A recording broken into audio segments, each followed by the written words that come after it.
तो दोस्तों आज हम फिर से आपके लिए लेकर आए हैं देश दुनिया की सभी ताजा बड़ी खबरें। फटाफट एक एक कर विस्तार से आज आपको बताएंगे, तो वीडियो को अंत तक जरूर देखें। दोस्तों वीडियो बनाने में हमें काफी मेहनत लगी है, तो वीडियो को दिल से लाइक कर दें। जहां दोस्तों पहली खबर में आपको बताएंगे कि महाराष्ट्र में आज से लगा 15 दिनों का पूर्ण लॉकडाउन, बिना मास्क आने जाने पर 10,000 रुपए का जुर्माना। जहां दोस्तों महाराष्ट्र में फिर से 15 दिनों का पूर्ण लॉकडाउन लग गया है। तो वहीं आपको बताएंगे दोस्तों कि सीएम ममता बनर्जी ने बंगाल में मोदी को किया चैलेंज। बोली अगर आप झूठे हो तो कान पकड़कर करोगे पूरे देश में उठा बैठक, अगर मैं झूठी निकली तो छोड़ दूंगी पॉलिटिक्स। जी हां दोस्तों बड़ी अपडेट आ रही है। तो वहीं आपको बताएंगे दोस्तों कि उत्तर प्रदेश में रमजान को लेकर मुस्लिम धर्म गुरुओं ने योगी से मस्जिद में नमाज पढ़ने की अपील, लेकिन योगी ने नहीं मानी मुस्लिम धर्म गुरुओं की बात। कहा किसी भी कीमत पर मस्जिद में नहीं पढ़ने देंगे नमाज। तो वहीं आपको बताएंगे दोस्तों कि ममता बनर्जी ने अब भाजपा की बंगाल में बढ़ा दी मुश्किलें। टीएमसी ने भड़काऊ बयानों को लेकर भाजपा नेताओं के खिलाफ कार्रवाई की है मांग। चुनाव आयोग को लिख दिया है पत्र, कई भाजपा नेताओं पर अब बंगाल में लगेगा बैन। तो वहीं आपको बताएंगे दोस्तों कि कृषि कानून को लेकर पश्चिमी यूपी से लगा भाजपा को तगड़ा झटका। पश्चिमी यूपी में बीजेपी के खिलाफ कम नहीं हो रहा किसानों का विरोध। मोदी मुर्दाबाद के किसानों ने लगाए नारे, भाजपा मंत्री को लौटने पर किसानों ने किया मजबूर। तो वहीं आपको बताएंगे दोस्तों कि पश्चिम बंगाल चुनाव के बीच गोवा में भाजपा को लगा तगड़ा झटका। गोवा में भाजपा के सहयोगी दल ने दे दिया भाजपा से इस्तीफा, अमित शाह को भी लिख दी है चिट्ठी। तो सभी खबरों को आपको एक एक कर बताएंगे दोस्तों, वीडियो को लाइक कर दें। इसी बीच दोस्तों अगली खबर की ओर, तो महाराष्ट्र में लगा 15 दिनों का फिर से लॉकडाउन, सब कुछ रहेगा महाराष्ट्र में बंद। जी हां दोस्तों आपको बता दें, ये बिग ब्रेकिंग न्यूज सामने निकल कर आई दोस्तों कि कोरोना महामारी के बीच आज महाराष्ट्र की उद्धव ठाकरे सरकार ने 15 दिनों का महाराष्ट्र में लॉकडाउन लगाने का ऐलान कर दिया है। दरअसल आपको बता दें कि महाराष्ट्र में आज से अगले 15 दिनों तक के लिए कर्फ्यू लगा दिया गया है, बिना काम के आने जाने पर पाबंदी लगा दी गई है। वहीं आपको बता दें कि उद्धव ठाकरे ने लॉकडाउन लगाने से पहले साफ किया है कि लॉकडाउन लगाने की हमारे सामने मजबूरी थी, क्योंकि कोरोना महामारी बिना लॉकडाउन के महाराष्ट्र में नहीं रुक रही थी। वहीं आपको बता दें कि बिना काम के आने जाने पर और बिना मास्क के पाए जाने पर 10,000 रुपए का महाराष्ट्र में अब जुर्माना लगेगा। और महाराष्ट्र में आज से ही 15 दिनों का लॉकडाउन लागू हो गया है। तो बड़ी अपडेट आई दोस्तों कि एक बार फिर से महाराष्ट्र में लॉकडाउन लागू कर दिया गया है। इसी बीच दोस्तों अगली खबर की ओर, तो सीएम ममता ने मोदी को किया चैलेंज। बोली आप झूठे निकले तो कान पकड़कर उठा बैठक करेंगे, मैं झूठी निकली तो छोड़ दूंगी राजनीति। जी हां दोस्तों आपको बता दें ये बड़ी खबर सामने निकल कर आई दोस्तों कि पश्चिम बंगाल की मुख्यमंत्री ममता बनर्जी ने प्रधानमंत्री मोदी को आज बंगाल में चैलेंज किया है। ममता बनर्जी ने पीएम मोदी को चैलेंज किया है कि अगर आप झूठे हुए तो आप कान पकड़कर उठा बैठक करेंगे, अगर मैं बंगाल में झूठी निकली तो मैं राजनीति को छोड़ दूंगी। दरअसल आपको बता दें कि सीएम ममता बनर्जी ने कहा कि प्रधानमंत्री नरेंद्र मोदी ने कृष्णा नगर की एक सभा में कहा है कि ममता दीदी ने पश्चिम बंगाल में मथुआ समुदाय के लिए कुछ नहीं किया है। आगे ममता ने कहा है कि मैं प्रधानमंत्री मोदी को खुलेआम कहती हूं कि अगर मैंने मथुआ समुदाय के लिए कुछ नहीं किया तो मेरा चैलेंज मोदी मंजूर करें, अगर मैंने उनके लिए कुछ नहीं किया है तो मैं राजनीति छोड़ दूंगी। अगर आप झूठ बोले हैं तो आपको कान पकड़कर उठा बैठक करना होगा। दरअसल आपको बता दें कि पश्चिम बंगाल चुनाव में मथुआ समुदाय के वोटरों को अहम माना जा रहा है। भारतीय जनता पार्टी चुनाव प्रचार की शुरुआत से ही समुदाय के वोटरों को अपने पाले में लाने की कोशिश कर रही है, लेकिन आज ममता बनर्जी ने खुला चैलेंज मोदी को दिया, जिसके बाद भाजपा की मुश्किलें बढ़ गई हैं। वहीं आपको बता दें कि चुनाव आयोग ने भी ममता बनर्जी के चुनाव प्रचार पर 24 घंटे की रोक लगाई थी, और इस रोक के बाद ममता बनर्जी ने ये पीएम मोदी को चैलेंज दिया है। बुरी तरह से भाजपा बंगाल में फंस गई है। इसी बीच दोस्तों अगली खबर की ओर, तो मुसलमानों को मस्जिद में नमाज पढ़ने की योगी ने यूपी में नहीं दी इजाजत। मुस्लिम धर्मगुरु बोले मस्जिद में पढ़कर रहेंगे नमाज। जी हां दोस्तों आपको बता दें ये बड़ी खबर सामने निकल कर आई दोस्तों कि जिस तरह से देश में कोरोना महामारी फैल रही है, इस बीच उत्तर प्रदेश की योगी सरकार ने आदेश जारी किया है कि रमजान के मौके पर मस्जिद में 5 लोगों से ज्यादा को नमाज नहीं पढ़ने दी जाएगी, और खुले स्थानों पर 50 या फिर 100 लोग ही इकट्ठे हो सकेंगे। इस बीच खबर सामने निकल कर आ रही कि योगी सरकार के इसी आदेश का मुस्लिम समुदाय ने विरोध किया है और मुस्लिम धर्मगुरुओं ने सीएम योगी आदित्यनाथ से बड़ी मांग की है। दरअसल आपको बता दें कि सीएम योगी आदित्यनाथ से मंगलवार को मुस्लिम धर्मगुरुओं ने बातचीत की। इस दौरान मुस्लिम धर्मगुरुओं ने सरकार से मांग की है कि रमजान को देखते हुए कोरोना नियंत्रण से जुड़े नियमों में कुछ ढील दी जाए। पहली मांग मुसलमानों ने योगी से की है कि नाइट कर्फ्यू को 1 घंटा आगे बढ़ा दिया जाए।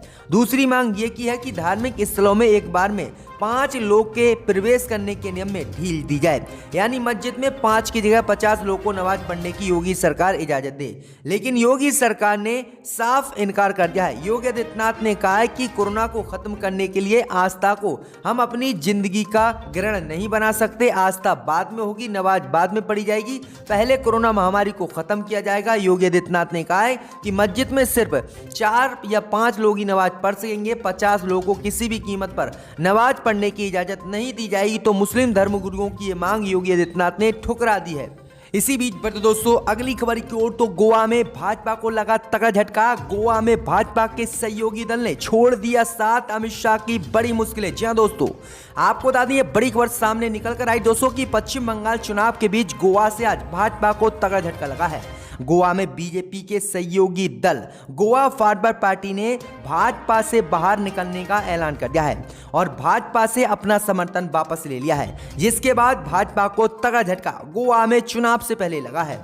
दरअसल आपको बता दें कि 1.5 साल पहले राज्य में बीजेपी की लीडरशिप वाली सरकार ने उसके कोटे के मंत्रियों को हटा दिया था।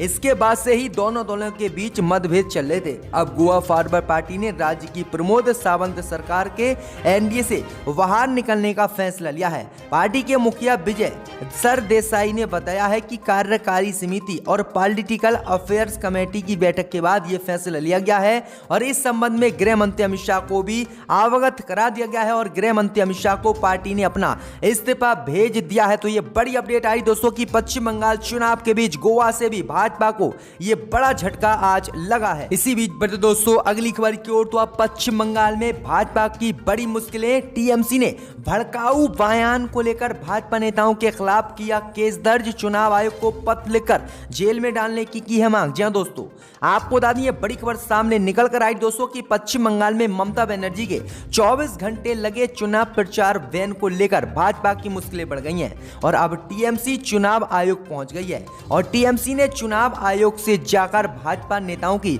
अभद्र टिप्पणी और भड़काऊ टिप्पणी को लेकर भाजपा नेताओं के खिलाफ केस दर्ज कर कार्रवाई की मांग की है और चुनाव आयोग को पत्र लिखा है, जिसके बाद भाजपा की मुश्किलें बढ़ गई हैं। दरअसल आपको बता दें कि टीएमसी ने सोमवार को चुनाव आयोग से आग्रह किया है कि वह भाजपा के उन नेताओं के विरुद्ध कठोर कार्रवाई करे जिन्होंने कूच बिहार गोलीबारी घटना पर कथित तौर पर भड़काऊ टिप्पणी की थी, जिसमें 4 निहत्थे नागरिकों की जान चली गई। वहीं आपको बता दें कि पत्र में टीएमसी ने भाजपा नेता दिलीप घोष समेत बीजेपी के कई नेताओं को कूच बिहार जैसी घटनाओं की चेतावनी देकर हिंसा भड़काने का आरोप लगाया है, जिसके बाद भाजपा की मुश्किलें बढ़ गई हैं। कई भाजपा नेता पश्चिम बंगाल चुनाव में नहीं दिखेंगे और इन पर चुनाव आयोग अब बैन लगाएगा। बड़ी अपडेट आ रही है, पूरी तरह से बंगाल में भाजपा की मुश्किलें बढ़ गई हैं। इसी बीच बटे दोस्तों अगली खबर की ओर, तो कृषि कानून को लेकर पश्चिमी यूपी में भाजपा की बड़ी मुश्किलें। किसानों ने किया विरोध, मोदी मुर्दाबाद के लगाए नारे। जी हां दोस्तों, आपको बता दें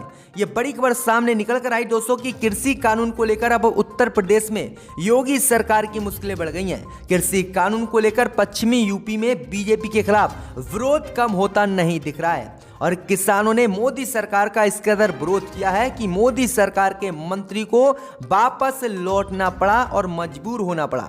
दरअसल आपको बता दें कि चश्मदीदों ने बताया है कि प्रदर्शनकारी किसान भाजपा के मंत्री के खिलाफ मुर्दाबाद बीजेपी के नारे लगा रहे थे और कृषि कानून वापस लेने के नारे लगा रहे थे। वहीं आपको बता दें कि बीजेपी पंचायत चुनाव में अपने उम्मीदवारों के लिए वोट मांगने गई थी, लेकिन किसानों ने गांव में नहीं घुसने दिया और मंत्री के साथ 250 लोग यहां पर वोट मांगने आए थे और पश्चिमी यूपी में भाजपा नेताओं का किसानों ने जबरदस्त विरोध किया, जिसके बाद भाजपा के मंत्री को मजबूर होकर वापस लौटना पड़ा। तो ये बड़ी अपडेट आ रही दोस्तों कि मटन खेड़ा में ये बड़ा बवाल हुआ है।